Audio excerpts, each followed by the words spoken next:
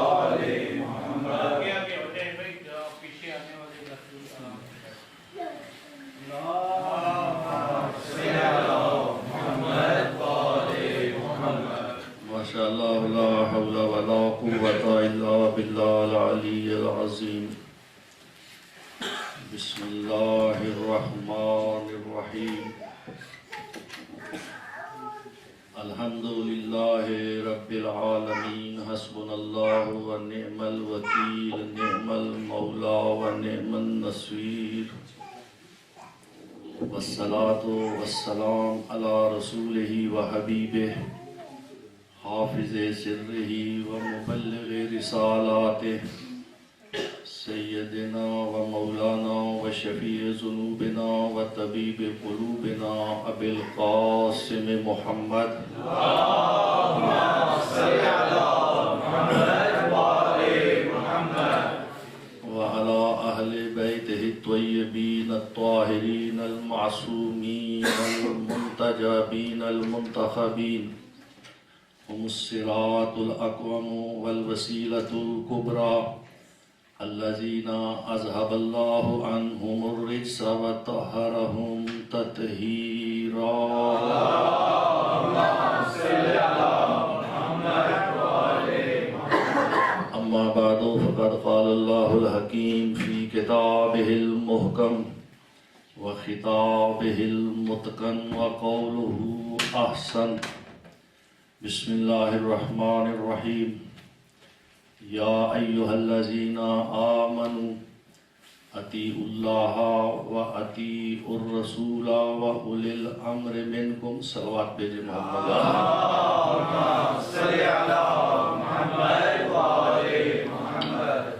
محترم سامعین والی قدر احباب، آج کی یہ مجلس اس عزاخانہ کی پہلی مجلس ہے. میں چاہتا ہوں کہ آج کی اس مجلس میں مقدمتاً کچھ عرائض پیش کروں تاکہ آئندہ کی مجالس کو سمجھنا آسان ہو جائے اور آپ کو اس نہج کا بھی اندازہ ہو جائے کہ میں کس انداز میں، کس نہج میں، کن لائنوں پر، کن خطوط پر اپنی عرائض آپ کی خدمت میں پیش کروں گا. دیکھیں، آپ نے ابھی محرم کے ایام گزارے ہیں اور اب ماہ سفر میں ہم وارد ہو گئے ہیں. تو یہ جو محرم و سفر ہے، یہ ہم شیعان کے لیے بہت اہمیت کے مہینے ہیں. یہ وہ مہینے ہیں جس میں اسلام زندہ ہوا، اور اگر یہ محرم نہ ہوتا، یہ عزاداری نہ ہوتی، تو آج شاید ہم اسلام کو نہ سمجھ سکتے. تو میں آج اس مجلس میں چاہتا ہوں کہ ان نوجوانوں کے لیے، چونکہ زیادہ تر نوجوان ہیں، تاریخ کربلا کا ایک خلاصہ آپ حضرات کی خدمت میں پیش کروں اور یہ ایام جو ہم مناتے ہیں، یہ جو عزاداری ہم کرتے ہیں، اس کا مقصد کیا ہے؟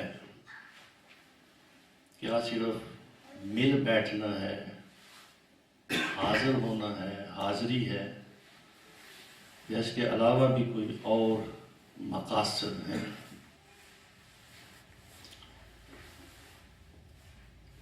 دیکھیں، یہ واقعہ کربلا جو رونما ہوا سن 61 ہجری کو، اس واقعہ کے پیچھے کون سے عوامل تھے جن کی وجہ سے یہ واقعہ کربلا رونما ہوا؟ کن وجوہات، کن عوامل، کن اسباب کے تحت یہ واقعہ رونما ہوا جس کو ہم یاد کرتے ہیں؟ اس واقعہ کے عوامل جو متصور ہوتے ہیں، جن کا تصور کیا جاتا ہے، اور بعض نے وہ عوامل لکھے ہیں، وہ 3 عامل ہیں۔ ایک عامل یہ لکھا گیا ہے کہ چونکہ یزید ابن معاویہ نے مولا حسین ابن علی سے بیعت کا مطالبہ کیا تھا، اور مولا حسین ابن علی نے انکار بیعت کیا، لہذا یہ واقعہ کربلا انکار بیعت کی وجہ سے رونما ہوا۔ اگر مولا انکار بیعت نہ کرتے تو یہ واقعہ کربلا رونما نہ ہوتا۔ ایک عامل یہ بیان کیا گیا ہے۔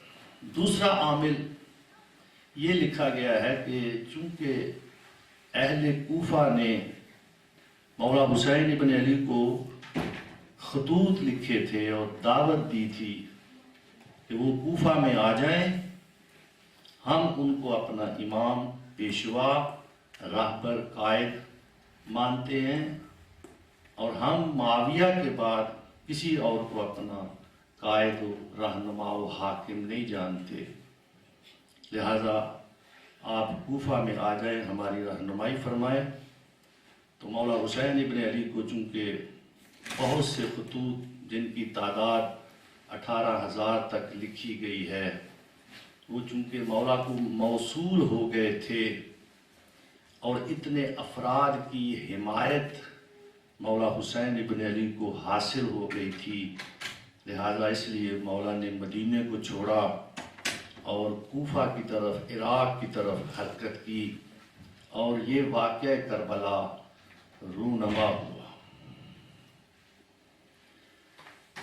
لیکن ایک تیسرا عامل ہے جو ان دونوں عوامل سے ہٹ کر ہے۔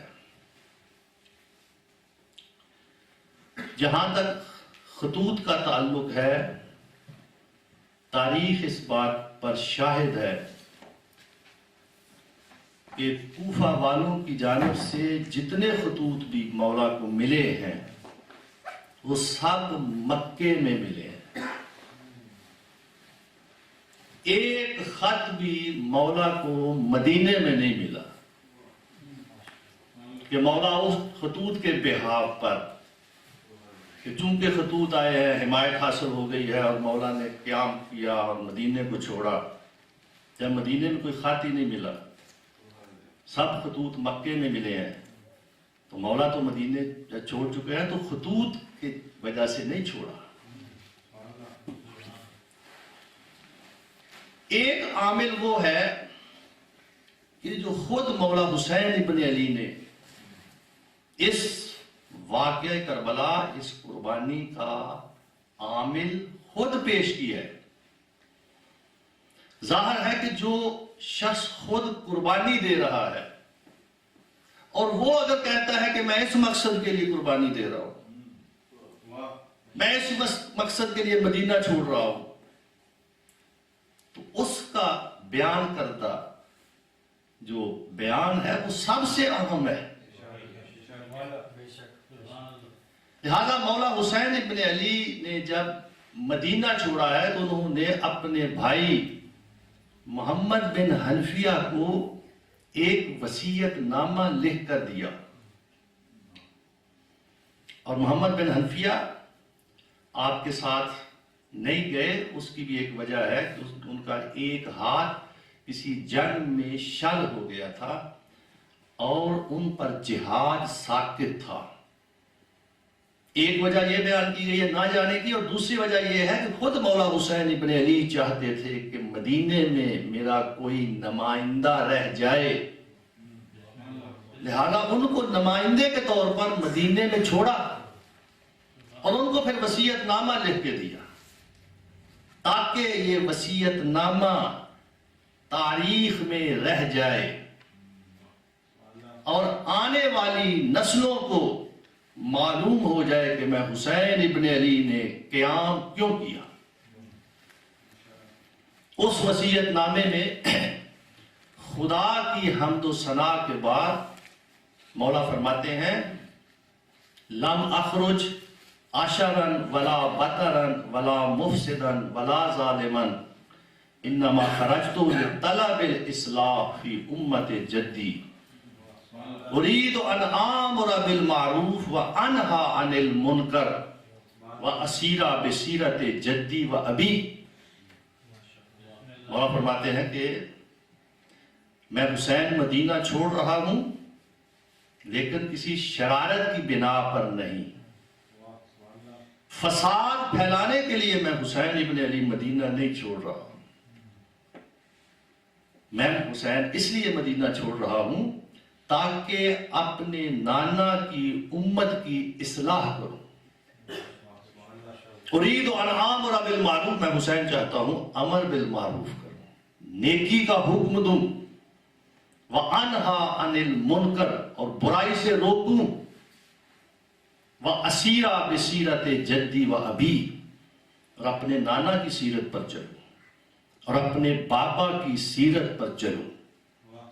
اس لیے کہ کچھ ادوار ایسے گزرے تھے جن ادوار میں حسین کے نانا کی سیرت اور حسین کے بابا کی سیرت منہدم ہو چکی تھی، ختم ہو چکی تھی۔ حسین پھر سے اپنے نانا کی سیرت کو اور بابا کی سیرت کو زندہ کرنا چاہتا تھا۔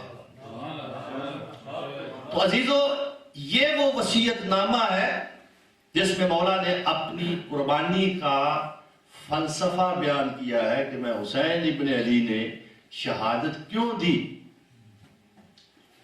اب اس وصیت نامے پر میں نے 2-3 سوالات اٹھانے ہیں اور پھر آگے بڑھنا ہے اور ایک مقصد کی طرف آپ کو لے جانا ہے، اور وہی آج کی اس تقریر کا جو ہے وہ پیغام ہوگا آپ کے لیے، اور انشاءاللہ وہ پیغام اگر آپ بھلانا بھی چاہیں گے تو نہیں بھلا سکیں گے۔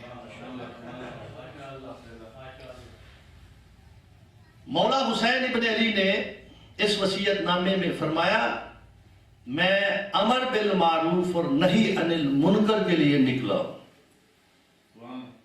سوال یہ ہے کہ مولا حسین ابن علی نے کون سا امر بالمعروف اور نہی عن المنکر کیا ہے؟ اپنے نکلنے کے بعد کون سا امر بالمعروف اور نہی عن المنکر کیا ہے؟ آپ فرمائیں گے کہ انہوں نے بہت سے خطبات دیے، مدینے سے نکلتے وقت خطبہ دیا، مکے میں پہنچ کر خطبات دیے، مکے کو چھوڑتے وقت خطبات دیے، راستے میں خطبات دیے، ہور کے لشکر کے سامنے خطبہ دیا، خود عاشور کے دن خطبات دیے۔ تو میں یہ عرض کروں گا کہ وہ خطبے جو دیے تو وہ تو ان لوگوں کے لیے خاص ہیں جو مولا حسین ابن علی کے سامنے تھے۔ کون سا ایسا امر بالمعروف اور نہی عن المنکر ہے جو مولا کرنا چاہتے تھے اور ہم تک بھی پہنچا ہو؟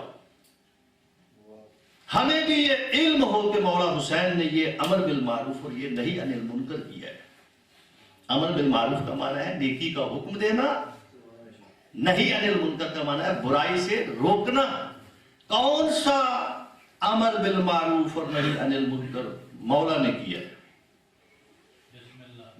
عزیزو، مولا نے اس انداز میں امر بالمعروف اور نہی عن المنکر کیا ہے کہ ان کا امر بالمعروف اور نہی عن المنکر تا قیام قیامت ہر شخص تک پہنچے گا، اور ہر شخص کو یہ معلوم ہو جائے گا کہ مولا حسین نے اس بات کا حکم دیا ہے اور اس بات سے روکا ہے۔ آپ فرمائیں گے وہ کون سا امر بالمعروف اور نہی عن المنکر ہے؟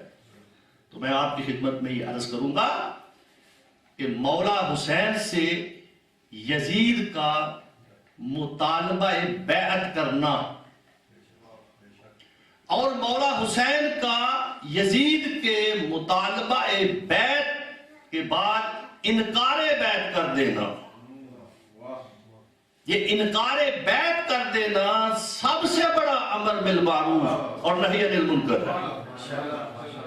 اس لیے کہ مولا نے انکار بیعت کر کے ان تمام نیکیوں کا حکم دے دیا جو مولا میں پائی جاتی تھیں، اور ان تمام برائیوں سے روک دیا جو یزید میں پائی جاتی تھیں۔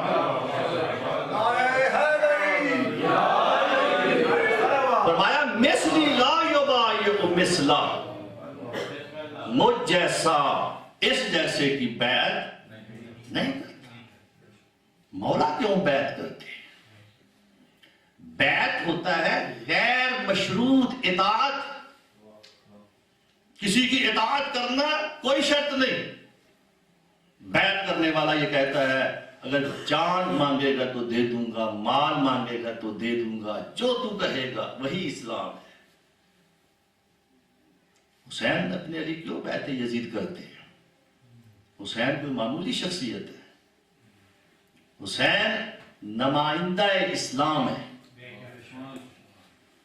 آج لوگ کہتے ہیں کہ اگر مولا حسین ابن علی یزید کی بیعت کر لیتے تو مولا حسین کا کیا بگڑتا تھا،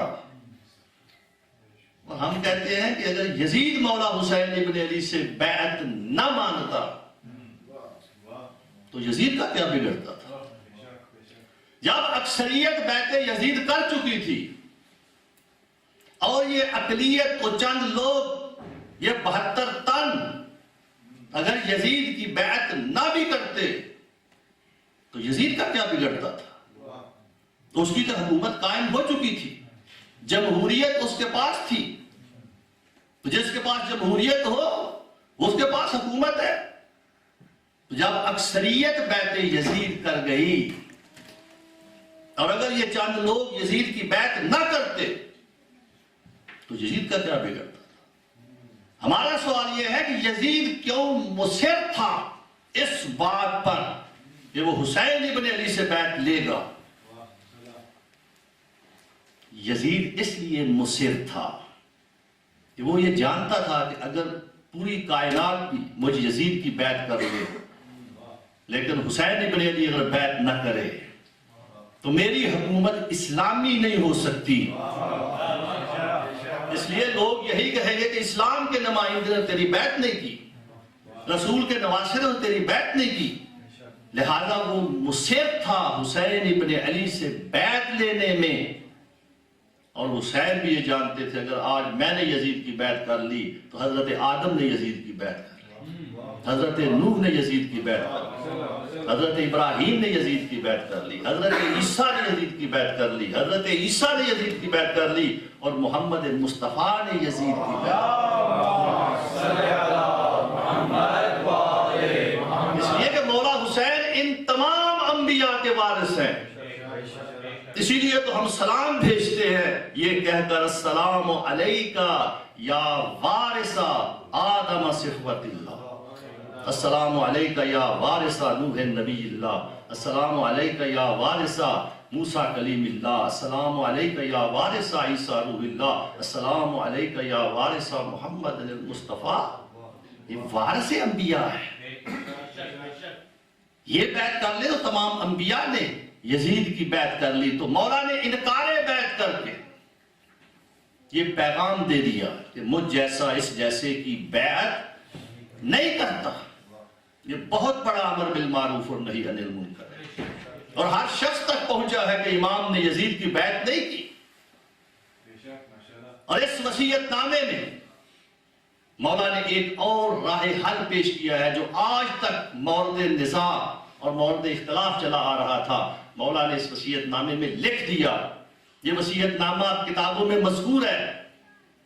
مولا نے فرمایا میں نانا کی سیرت پر چلوں گا اور میں اپنے بابا کی سیرت پر چلوں گا. سوال یہ پیدا ہوتا ہے کہ کیا ہم سب مسلمانوں کا یہ دعویٰ نہیں ہے کہ ہم سیرت رسول پر چلتے ہیں؟ تو مولا نے 2 سیرتوں کا حوالہ کیوں دیا کہ میں اپنے نانا کی سیرت پر چلوں گا، میں اپنے بابا کی سیرت پر چلوں گا؟ کیا حسین کے بابا حسین کے نانے کی سیرت پر نہیں چلتے تھے؟ تو پھر 2 سیرتوں کا حوالہ کیوں دیا؟ کیوں نہ فقط یہ کہا کہ میں اپنے نانا کی سیرت کو زندہ کرنے جا رہا ہوں؟ کہا میں اپنے نانا کی سیرت کو زندہ کروں گا، میں اپنے بابا کی سیرت پر عمل کروں گا. سیرت کیا ہے عزیزو؟ سیرت کسی شخص کی وہ زندگی ہوتی ہے جو اس نے گزاری ہوتی ہے، اور اس کی زندگی میں جو حالات اور واقعات رونما ہوئے ہوتے ہیں، ان حالات و واقعات کے مقابلہ میں اس شخص کا کیا کردار رہا، یہ اس کی سیرت ہوتی ہے.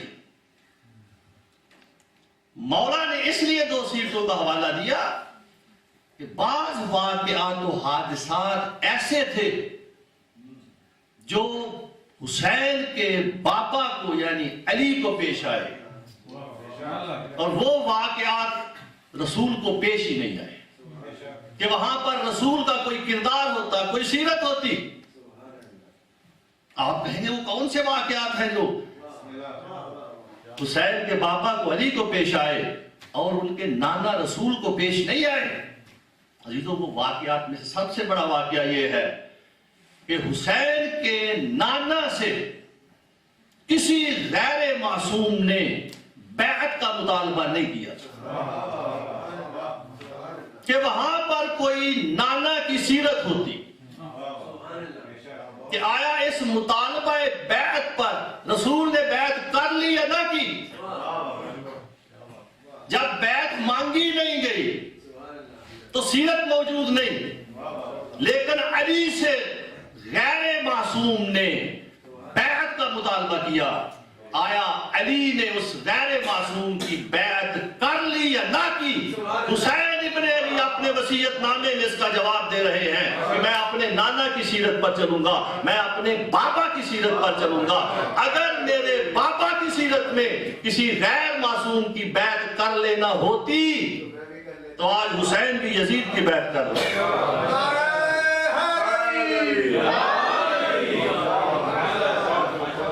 یہ وہ مسئلہ ہے جو آج تک مورد نزاع ہے، اور لوگ کہتے ہیں علی نے فلاں کی بیعت کر لی.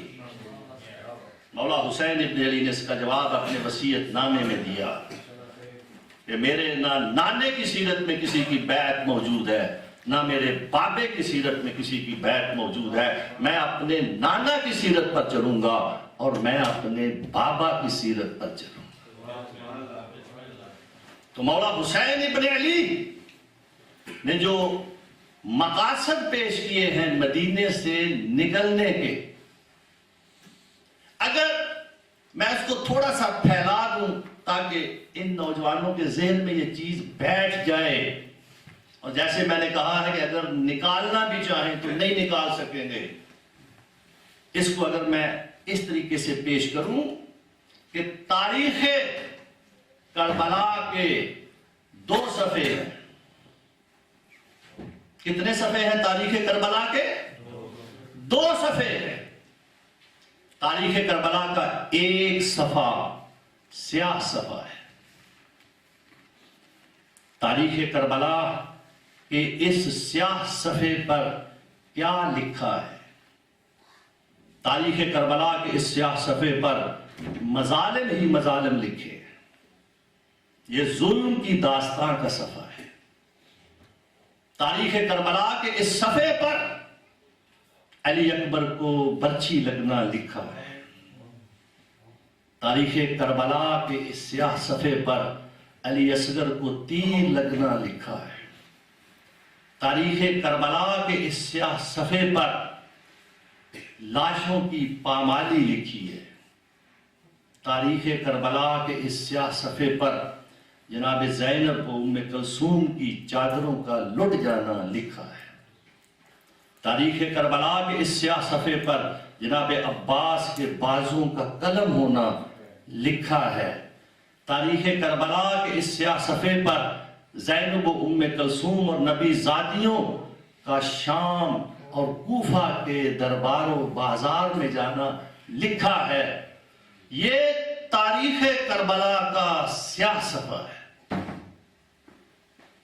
یہ صفحہ کس نے لکھا ہے؟ یہ صفحہ یزید ابن معاویہ نے لکھا ہے. یہ صفحہ شمر نے لکھا ہے. یہ صفحہ ابن زیاد نے لکھا ہے. یہ صفحہ ان تمام ملعونوں نے مل کے لکھا ہے جو کربلا میں مولا حسین ابن علی کے سامنے تھے. یہ ظالموں کا لکھا ہوا صفحہ ہے. اس صفحے کا مطالعہ ضروری ہے. مسائل پڑھنے چاہیے تاکہ ظالم کا ظلم مٹنے نہ پائے. ہم ہر آنے والی نسل کو بتاتے رہیں کہ کربلا میں ظالم کون تھا اور مظلوم کون تھا. یہ مظلوموں کی داستان کا صفحہ ہے. اس کا مطالعہ ضروری ہے. اسی لیے ہم مسائل پڑھتے ہیں آخر پر تاکہ یہ مسائل بھولنے نہ پائیں, تاکہ یہ اپنے چہرے پر نقاب نہ ڈال سکے ظالم, تاکہ آنے قیامت ہم ان کے نقاب کو الٹتے رہیں اور بتاتے رہیں کہ ظالم اور مظلوم کون ہے. جب اس مظلوموں کی داستان کو پڑھا جاتا ہے, مسائل پڑھے جاتے ہیں, رقت طاری ہوتی ہے, دل نرم ہوتا ہے, حقائق زیادہ رسوخ کرتے ہیں, ظالم سے نفرت بڑھتی ہے, مظلوم سے ہمدردی بڑھتی ہے. اسی لیے بعد والے ائمہ نے جو کربلا کے بعد آئے ہیں وہ اپنے گھروں میں جب محرم کا چاند دیکھتے تھے صفِ عذاب بچھا دیتے تھے. لوگ دور و نزدیک سے آتے تھے, اس صف پر آ کر بیٹھتے تھے جہاں سے وہ مکتب حسین کو بھی زندہ کرتے تھے, وہاں ان ظالموں کے ظلم کو بھی آشکار کرتے تھے. اور اسی لیے بعد والے ائمہ نے مسائل پڑھنے کے فضائل بیان کیے ہیں. تھوڑے موٹے اور چھوٹے موٹے مسائل فضائل بیان نہیں کیے. فرمایا من بقا علی الحسین او ابقا او تباکا واجبت لہ الجنہ.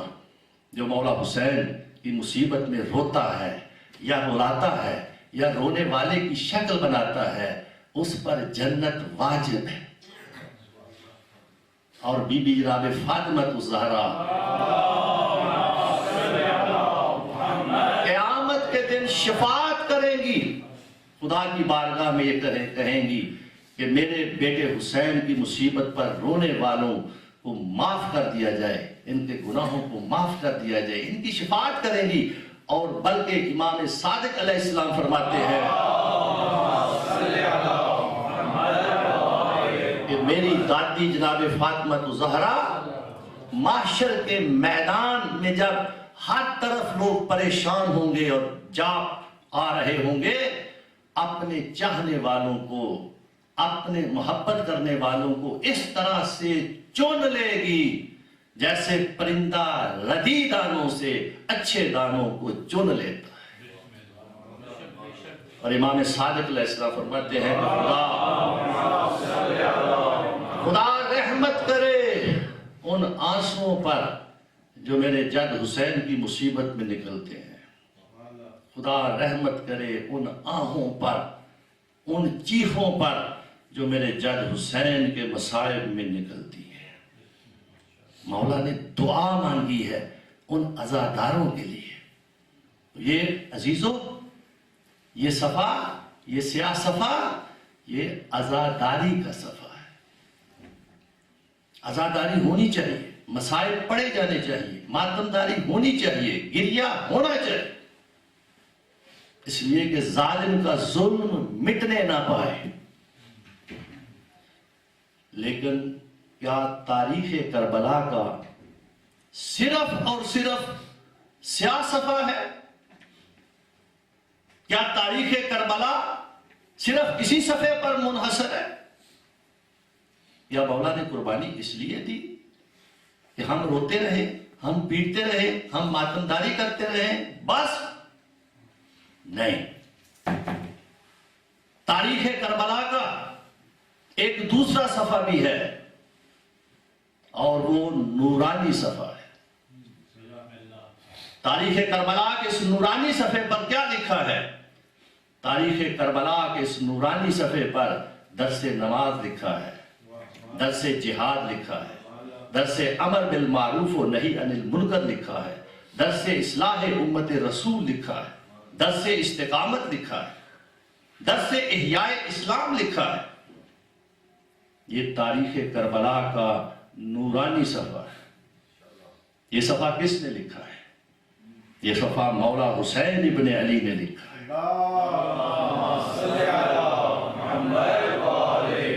یہ صفحہ جناب علی اکبر نے بچی کھا کے لکھا ہے۔ یہ صفحہ علی اصغر نے تیر کھا کے لکھا ہے۔ یہ صفحہ جناب زینب نے چادر لٹا کے لکھا ہے۔ یہ صفحہ جناب عباس نے بازو قلم کرا کے لکھا ہے۔ یہ تاریخ کربلا کا نورانی صفحہ ہے،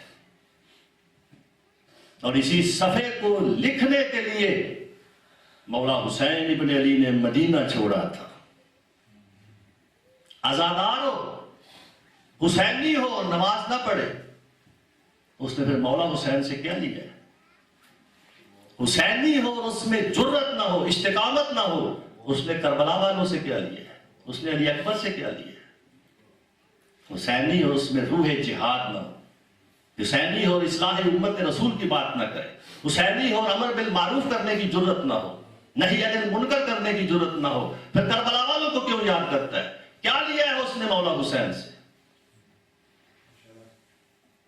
وہ مجالس جو حسین کے نام پر برپا کی جاتی ہیں، اس میں امر بالمعروف کی بات نہ ہو، نہی عن المنکر نہ ہو، اصلاح امت رسول کی بات نہ ہو، تو یہ مجالس کس لیے ہے؟ کیا صرف اس لیے ہے کہ ہم روئے، گریا کریں، ماتم کریں؟ کیا مولا نے اس لیے قربانی دی ہے؟ کیا عباس کے بازو مولا نے اس لیے دیے ہیں؟ عزیزو، ان دو صفوں کی روشنی میں مرحوم علامہ علی نقل، خدا ان کو غریق رحمت فرمائے، ان کے جملے کو آپ کے سامنے دہرانا چاہتا ہوں۔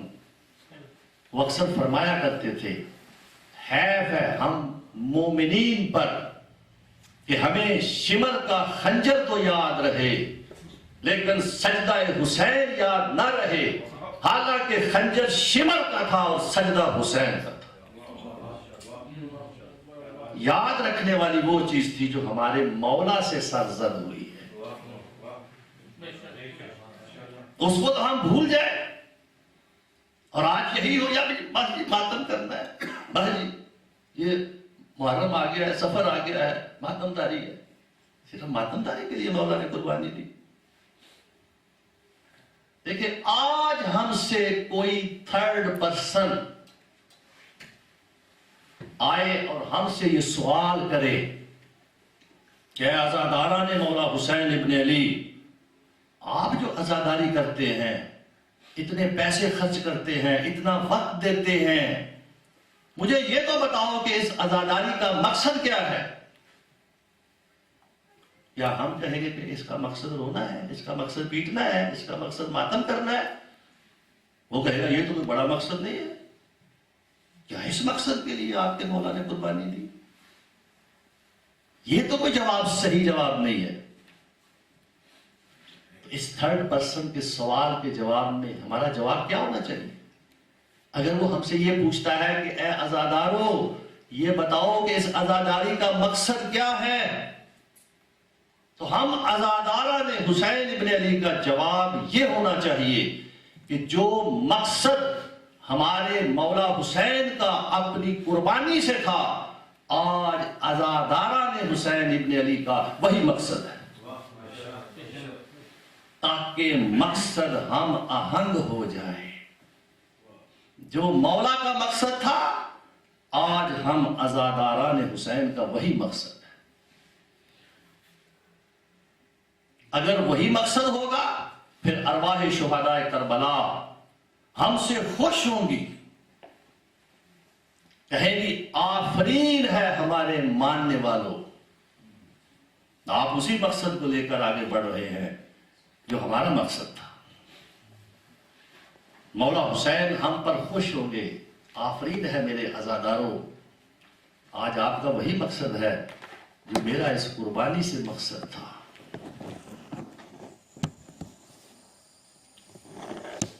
ہم نے اس مقصد کی طرف بڑھنا ہے. دیکھیں یہ عزاداری، یہ رونا پیٹنا، یہ ماتم، یہ جلوس، یہ ہماری منزل نہیں ہے، بلکہ یہ منزل تک پہنچنے کا راستہ ہے. ہم نے اس عزاداری کے ذریعے سے اس منزل تک پہنچنا ہے. یہی راستہ ہے، اس کے علاوہ اور کوئی راستہ نہیں. اسی ماتمداری سے، اسی یا حسین سے، اسی گریے سے، اسی آہوزاری سے ہم نے اس مشن کو، مقصد کو حاصل کرنا ہے جو مولا کا مقصد تھا اپنی شہادت سے. کیا ہم نہیں کہتے کہ اسلام زندہ ہوتا ہے ہر کربلا کے بعد؟ اسلام زندہ ہوتا ہے نا. اسلام زندہ کریں، اسلام کو احیا کریں. اور جتنی کوئی چیز عمل سے زندہ ہوتی ہے، باتوں سے نہیں ہوتی. ہم باتوں سے اسلام زندہ نہیں کر سکتے، ہم اپنے عمل سے اسلام کو زندہ کر سکتے ہیں، احیا کر سکتے ہیں. بڑا معمولی مقصد بنا دیا گیا ہے ان مجالس کا، بڑا ایزی راستہ دے دیا گیا ہے. نہیں، اس کا تو بڑا مقصد ہے، بہت بڑا مشن ہے، معمولی مشن نہیں ہے. اور جو خالصتاً اس مشن کے لیے آگے بڑھتا ہے، جو وقت دیتا ہے، وہ یوں سمجھے کہ وہ ناصران مولا حسین ابن علی میں شامل ہوگا. مولا علی علیہ السلام جنگ صفین سے واپس آ رہے تھے. ایک آپ کا صحابی جانسار آگے بڑھتا ہے، مولا سے عرض کرتا ہے، مولا میرا ایک بھائی تھا، وہ بھی چاہتا تھا کہ آپ کی ہم رکابی میں آپ کے دشمنوں سے لڑے، لیکن کسی ضروری کام کی وجہ سے وہ نہیں آ سکا. امام نے فرمایا وہ آنا چاہتا تھا؟ ہاں آنا چاہتا تھا لیکن نہیں آ سکا. مولا نے فرمایا اگر وہ خالصتاً آنا چاہتا تھا اور نہیں آ سکا تو یوں سمجھو کہ وہ ہمارے ساتھ اس جنگ میں شریک تھا. بلکہ مولا نے کہا وہ اکیلا ایک نہیں، تا قیام قیامت جتنے لوگ بھی آئیں گے اور ہماری جنگوں کو سنیں گے اور وہ خواہش کریں گے کاش ہم اپنے امام کے ساتھ ہوتے، تو یوں سمجھو کہ وہ بھی ہمارے ساتھ شریک تھے. اور کہا کہ جو ابھی لوگ باپوں کی صلبوں میں اور ماؤں کے رحموں میں ہیں، اگر وہ جنم لیں بعد میں اور کہیں کہ ہم مولا کے ساتھ ہوتے تو وہ بھی ہمارے ساتھ شریک ہے. عزیزو کاش کہنے کی ضرورت نہیں ہے، مقصد ہدف کربلا موجود ہے. مولا نے جو استغاثہ بلند کیا ہے صرف وہاں کے رہنے والوں کو نہیں کہا. مولا جب تن و تنہا رہ جاتے ہیں تو استغاثہ بلند کرتے ہیں، حل من ناصر ینصرنی، ہے تو مجھ حسین کی مدد کرنے والا. کبھی کہتے ہیں حل من ناصر ینصرنا، ہے کوئی ہم اہل بیت کی مدد کرنے والا، ہے کوئی.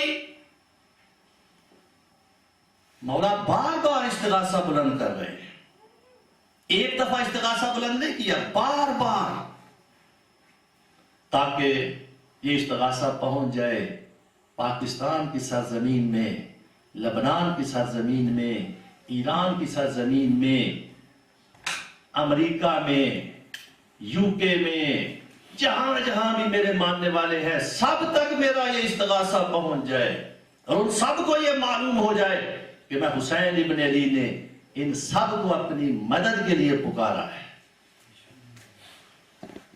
مولا کا استغاثہ صرف وہاں کربلا والوں کے لیے نہیں تھا، بلکہ یہ استغاثہ ہے کوئی مجھ حسین کی مدد کرنے والا۔ آج بھی ہدف اور مقصد حسین ابن علی ہے، جس مقصد کے لیے مولا نے قربانی دی، اس اسلام کی جہاں جہاں بھی جیسے جیسے بھی کوئی مدد کرتا ہے، کمک کرتا ہے، وہ ناصر مولا حسین ابن علی میں شمار ہو جاتا ہے۔ ماشاءاللہ۔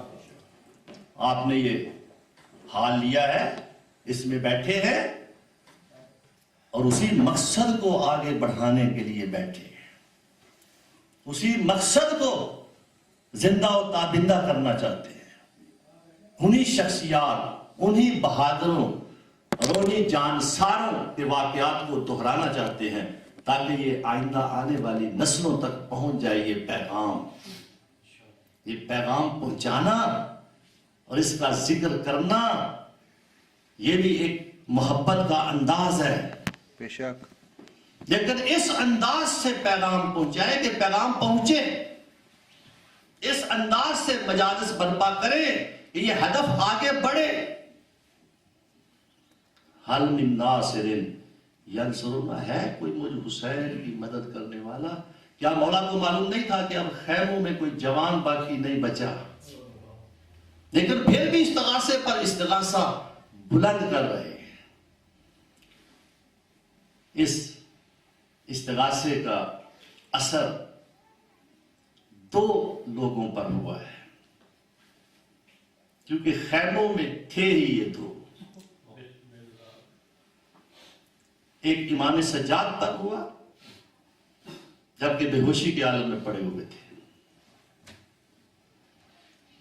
اٹھتے ہیں لیکن مرض اتنی زیادہ ہے کہ اٹھ نہیں سکتے۔ جب مولا استغاثہ بلند کر رہے تھے تو بیبیاں خیموں میں انہوں نے رونا شروع کیا۔ مولا کہہ رہے تھے حل من ذابن یذب عن حرم رسول اللہ، ہے کوئی حرم رسول سے ان لوگوں کو دور کرنے والا؟ جب بیبیوں نے یہ سنا تھا کہ مولا اب یہ کہہ رہے ہیں کہ عورتوں سے، ان حرم رسول سے، ان بیبیوں سے کوئی ہے ان ملعونوں کو دور کرنے والا، بیبیوں کا گریہ بلند ہوا۔ امام سجاد لیٹے ہوئے تھے، بے ہوشی کا عالم تھا، کانوں میں گریہ کی آواز آئی، اٹھ کھڑے ہوئے، آواز دیتے ہیں پھوپھی اماں عورتیں کیوں رو رہی ہیں؟ کہا نواسہ رسول نے اپنی مدد کے لیے پکارا ہے۔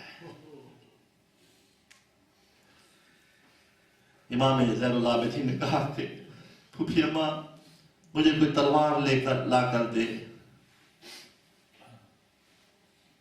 اور پھر اٹھے اور اٹھ کر ایک تلوار ہاتھ میں لی، لیکن کھڑے نہیں ہو سکتے۔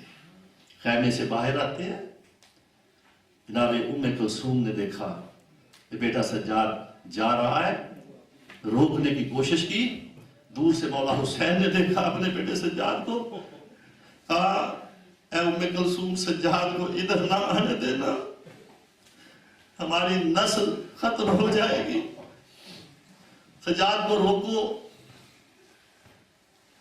روکا گیا، مولا کو اندر لے جایا گیا، اور ایک مرتبہ استغاثے کا اثر اس بچے پر ہوا جو 6 ماہ کا بچہ ہے۔ اس نے اپنے آپ کو جھولے سے گرا دیا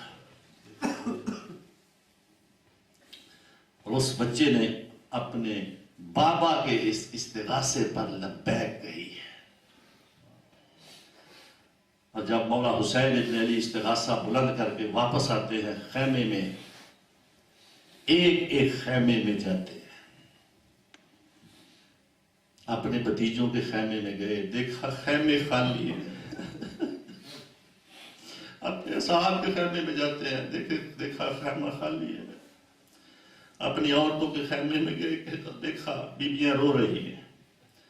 امام سجاد کے خیمے میں گئے، دیکھا بیمار بیٹا پڑا ہوا ہے، لیٹا ہوا ہے، اور ایک عورت ہے جو اس کی تیمارداری کر رہی ہے. جب قریب جاتے ہیں دیکھتے ہیں وہ بہن زینب ہے. اب الوداع کرنا چاہتے ہیں اپنے بیٹے سے، آتے ہیں، کھڑے ہو جاتے ہیں. جناب زینب ہلاتی ہیں جناب سید سجاد کو. جناب سجاد آنکھیں کھولتے ہیں، اپنے بابا پر نگاہ پڑی، کیا دیکھا کہ خون سے لت پت ہے مولا. بس نگاہ پڑی اور خون دیکھا، لباس پر خون لگا ہوا ہے. فوراً اپنا بھائی علی اکبر یاد آیا. کہا بابا علی اکبر کہاں گئے؟ کہاں چچا عباس کہاں گئے؟ آپ کی حالت کیا ہے؟ اور پھر پوچھتے ہیں کہ ان ملعونوں، ان منافقین، لفظ منافق مولا امام سجاد نے استعمال کیا، ان منافقوں سے آپ کا جو پالا پڑا ہوا تھا، جو یہ جمع ہو گئے تھے، کیا بنا؟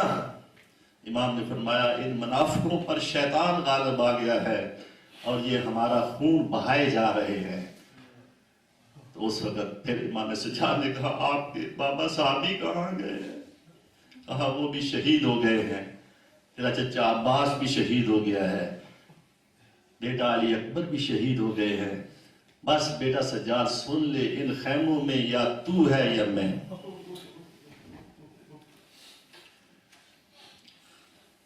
اس وقت امام سجاد کو جناب زینب نے اٹھایا، بٹھایا،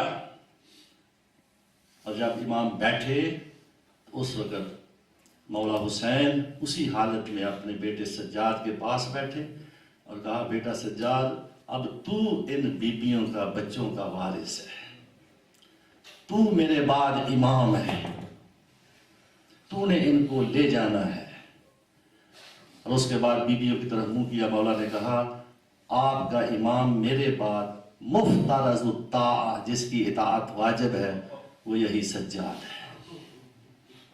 جناب زینب ام کلثوم سے کہا اس کی حفاظت کرنا، اس کو باہر نہ آنے دینا. عزیزو،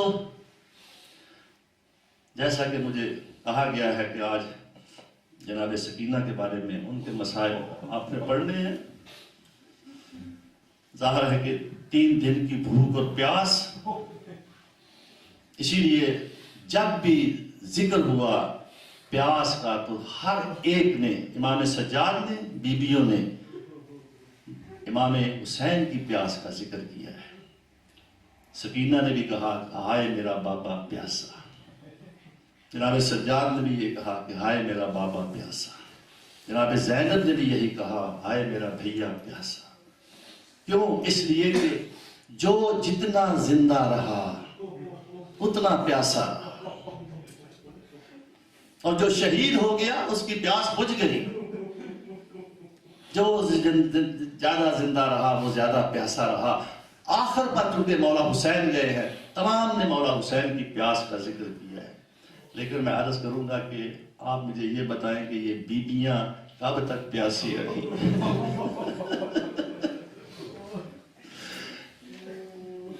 ایک روایت ملتی ہے کہ حر کی بیوی پانی لے کر آ گئی تھی. شاید حر کی بیوی وہاں موجود تھی یا نہیں تھی. جب یہ شہید ہو گئے، وہ پہرے جو بٹھائے گئے تھے ان کو اٹھا لیا گیا تھا. اب نہر فرات پر پہرے نہیں تھے، جس کا دل چاہے پانی پیے. لیکن کیا علی اصغر کے جانے کے بعد رباب کا دل چاہتا ہوگا پانی پیے؟ کیا علی اکبر کے جانے کے بعد لیلا کا دل چاہتا ہوگا پانی پیے؟ کیا مولا حسین کی شہادت کے بعد جناب زینب کا دل چاہتا ہوگا پانی پیے؟ نہر فرات بہہ رہی تھی، پہرے اٹھا لیے گئے تھے، لیکن پیاسے منہ پھرائے بیٹھے. ہمیں تو یہ بیبیاں راہ کوفہ شام میں بھی پیاسی ہی نظر آتی ہے. لہذا ایک جگہ ہے حمص نامی جگہ، وہاں پر قافلے کو ٹھہرایا گیا. اور اس شمر نے اپنے سپاہیوں کو، اپنے جانوروں کو ان کے لیے تمبو لگا دیے اور سائے میں بٹھا دیا، اور اہل بیت کے لٹے ہوئے قافلے کو دھوپ میں کھڑا کر دیا، اور ساتھ والی نہر سے جا کر پانی لے آئے۔ اب جناب سکینہ نے جب دیکھا پانی آ گیا ہے تو پھوپھی اماں سے جا کر کہا، پھوپھی اماں میں بڑی پیاسی ہوں، شمر سے پانی مانگ لوں؟ شاید جناب زینب اجازت نہ دیتی اگر مولا حسین نے علی اصغر کے لیے پانی نہ مانگا ہوتا۔ جناب زینب نے کہا کہ یہ بڑا قسی القلب ہے شمر، تجھے پانی نہیں پلائے گا لیکن تو مانگ کے دیکھ۔ لیکن یہ سیدزادی ادب و آداب اس طریقے کے کہ اب جا کر یہ نہیں کہتی کہ شمر مجھے پہلے پانی دے دے، کہا اے شمر تو اپنے سپاہیوں کو پانی پلا لے، اگر پانی بچ جائے تو مجھے دے دے۔ اب شمر کے پیچھے پیچھے جا رہی ہے بچی، پانی بچ جاتا ہے، وہ مشک کا دہانہ کھولتا ہے، بچی ہاتھ پھیلاتی ہے لیکن بچی کے سامنے پانی زمین پر بہا دیتا ہے۔ جناب سکینہ منہ کرتی ہے اپنی پھوپھی اماں کی طرف، کہتے ہیں پھوپھی اماں مجھے شمر نے پانی نہیں پلایا۔ اللہ یزید کا دربار ہے، ظاہر ہے کہ ایک ہی رسن میں ان بیبیوں کو باندھ دیا گیا تھا۔ یزید کی نظر پڑتی ہے جناب سکینہ پر۔ جناب سکینہ نے ایک اپنا ہاتھ اپنے گلے پہ رکھا ہوا ہے، ایک چہرے پر رکھا ہوا ہے۔ پوچھتا ہے کہ اے بچی، آپ نے اپنا ہاتھ اپنے چہرے پر اور ایک اپنے گلے پر کیوں رکھا ہے؟ تو جناب سکینہ نے کہا کہ تیرے سپاہیوں نے اس قدر کس کے رسیاں باندھی ہوئی ہیں کہ میرا گلا دکھنے کو آ گیا ہے، اور چہرے پر ہاتھ اس لیے رکھا ہے کہ میری پھوپھیوں کے بال بڑے ہیں، انہوں نے بالوں سے چہرہ چھپایا ہوا ہے، میرے بال چھوٹے ہیں، میں نے اپنے ہاتھوں سے چہرہ چھپا لیا ہے۔ یزید نے نام پوچھا، بچی تیرا نام کیا ہے؟ بتایا گیا یہ سکینہ بنت الحسین ہے۔ کہا یہ وہی سکینہ ہے جس کے بارے میں نے سنا ہے کہ اس کے بابا حسین اس سے بہت محبت کرتے تھے۔ کہا ہاں یہ وہی سکینہ ہے۔ سکینہ کو مخاطب کر کے کہتا ہے، سکینہ تب میں مانوں گا تجھے اپنے بابا سے بڑی محبت تھی، میرے تخت پر پڑا ہوا تیرے بابا کا سر ہے، تو بلائے اور یہ سر تیرے پاس آ جائے۔ جناب سکینہ کے چھوٹے چھوٹے ہاتھ بلند ہوئے، پہلی دعا خدا سے کی، خدایا دشمنوں کا مجمع ہے اور سکینہ کی محبت کا امتحان۔ اور دوسرا جملہ اپنے بابا کو مخاطب کیا، کہا بابا میری گود میں آ جاؤ۔ ہمارے مرحوم سید صفدر حسین نجفی خدا ان کو غریق رحمت فرمائے، وہ پڑھا کرتے تھے جب سکینہ نے کہا نا بابا میری گود میں آ جاؤ، تو امام حسین کا سر اس دشت سے بلند ہوا اور دربار کا چکر کاٹتے ہوئے سکینہ کی گود میں آیا، اور وہ سکینہ جس کو حسین کبھی چوما کرتے تھے، بوسے لیا کرتے تھے، آج وہ بچی اپنے بابا کے سر کے بوسے دے رہی ہے اور کہہ رہی ہے بابا آپ کی رگوں کو کس نے کاٹا؟ اس قافلے کو، لٹے ہوئے قافلے کو قید میں ڈال دیا گیا۔ ظاہر ہے جس قید میں ڈالا گیا تھا وہ اندھیری قید تھی، بچے ڈرتے تھے، اور خاص کر جناب سکینہ اپنی پھوپھی اماں سے لپٹ جاتی تھی اور ہمیشہ یہی پوچھتی تھی کہ بابا کب آئیں گے۔ اس بچی کو تمام بیبیاں باری باری اپنی گود میں لیتی تھی، دلاسا دیتی تھی کہ تیرے بابا آ جائیں گے، لیکن وہ روتی تھی اور یہی پوچھتی تھی میرے بابا کب آئیں گے۔ جناب سکینہ سو جاتی ہیں، خواب میں دیکھتی ہے کہ بابا تشریف لائے ہیں اور اپنی بچی سکینہ کو دلاسا دے رہے ہیں، پیار کر رہے ہیں۔ بچی تڑپ کے اٹھتی ہے اور دیکھتی ہے کہ بابا موجود نہیں ہے، پھر رونا شروع کر دیتی ہے، میرے بابا ابھی آئے تھے کہاں گئے؟ سب بیبیوں کو بتاتی ہے بابا ابھی آئے تھے۔ بیبیاں دوبارہ سکینہ کو دلاسا دینا شروع کرتی ہیں، لیکن اسی دلاسے سے وہ چپ نہیں کر رہی۔ اب گریے کی آواز اتنی بلند ہوتی ہے کہ یزید کو اس کی خبر کی جاتی ہے کہ قید خانے میں گریہ بہت زیادہ ہو رہا ہے، بچی سکینہ رو رہی ہے اور ساتھ عورتیں بھی رو رہی ہیں۔ اس نے کہا کہ اگر یہ بچی کس طریقے سے چپ کرے گی؟ کہا وہ کہتی ہے میرے بابا ابھی آئے تھے. کہا بابا کا سر لے جاؤ. جناب سکینہ کے پاس امام حسین کا کٹا ہوا سر لایا گیا. سکینہ نے جب دیکھا کہا بابا آپ تو صحیح آئے تھے، میں نے آپ کو ابھی دیکھا ہے، آپ کا سر کس نے کاٹا ہے؟ بچی اپنے بابا کے سر پر منہ رکھ کر سو جاتی ہے، گریہ کرتے کرتے سو جاتی ہے. بیویاں یہی سمجھی کہ سکینہ سو گئی ہے، لیکن جب سکینہ کو اٹھایا گیا تو سکینہ کی روح پرواز کر چکی تھی. لعنت اللہ علی القوم الظالمین وسيعلم الذین أي منقلب ينقلبون.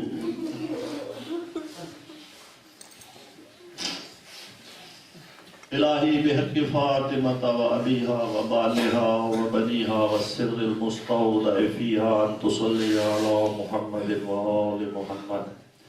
خدایا ہماری اس کلی سی عبادت کو اپنی بارگاہ میں قبول و منظور کر. بارے اللہ جتنے بھی حاضرین یہاں حاضر ہیں ان سب کی نیک دلی حاجات کو اپنی بارگاہ میں قبول و منظور کر. بارے اللہ بحق محمد و آل محمد جو مومن مومنات پریشان حال ہیں ان سب کی پریشانیوں کو دور فرما. بارے اللہ بحق محمد و آل محمد ہم سب کو شر سماوی اور ارضی سے محفوظ فرما. شر شیاطین و جن و ان سے محفوظ فرما. حاسد و حسد سے محفوظ فرما. نظر بد سے محفوظ فرما. بارے اللہ جو مومن مومنات پریشان حال ہیں ان سب کی پریشانیوں کو دور فرما. جو کسی مقدمے میں ملوث ہے خدایا ان کو بری فرما. خدایا بحق محمد و آل محمد قیامت کے دن ہم سب کو شفاعت محمد و آل محمد نصیب فرما. بارے اللہ عزاداری مولا حسین ابن علی کو اسی طریقے سے ہمیں قائم و دائم رکھنے کی توفیق عطا فرما. خدایا بحق محمد و آل محمد حسینیوں کو اور مولا حسین کے ماتمیوں کو ان شر پسندوں سے محفوظ فرما. ان دہشت گردوں کو اگر وہ قابل ہدایت ہیں ہدایت فرما. خدایا اگر قابل ہدایت نہیں ان سب کو نیست و نابود فرما. خدایا بحق محمد و آل محمد ان تمام حاضرین کی نیک دینی و دنیاوی حاجات کو پورا فرما.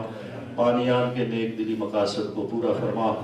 ہم سب کے صغیرہ اور کبیرہ گناہوں سے درگزر فرما. ہم سب کے مرحومین کو شہداء کربلا کے ساتھ محشور فرما. ربنا تقبل منا انک انت السمیع العلیم وتب علینا انک انت التواب الرحیم. رب صلی علی محمد و آل محمد. یا حسین ماتم حسین